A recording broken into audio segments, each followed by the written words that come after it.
worked 2 jobs to send her daughter to Howard Law, was slipping away. Sarah hadn't cried yet. She'd learned early in her legal career that tears were a luxury she couldn't afford in courtrooms, where every gesture was scrutinized, every emotion weaponized.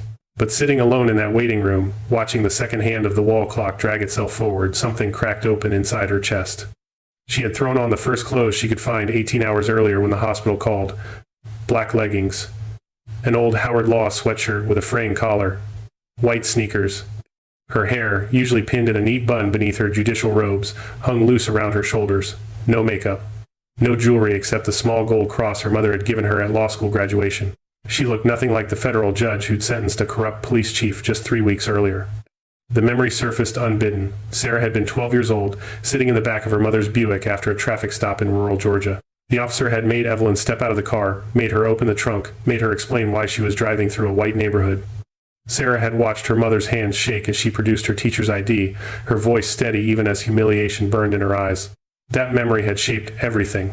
Law school, the bar exam, every case she'd ever presided over. And now, leaving the hospital at 1:43 a.m., the fuel light blinked, insistent and unforgiving on the dashboard of her Mercedes.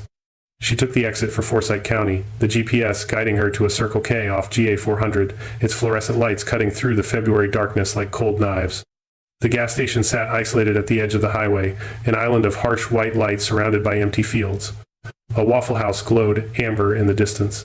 Sarah pulled up to pump 7, the engine ticking as it cooled, and stepped out into air that smelled faintly of diesel and winter. She unscrewed the gas cap, swiped her card, began pumping. Her mind replayed the hospital room, her mother's labored breathing, the machines that beeped and hissed, the nurse who'd squeezed her shoulder and said nothing, because there was nothing left to say. Headlights swept across the lot. Sarah glanced up. A patrol car circled slowly, deliberately, its movements predatory and assessing. It completed one full loop before pulling in behind her Mercedes, blocking her exit.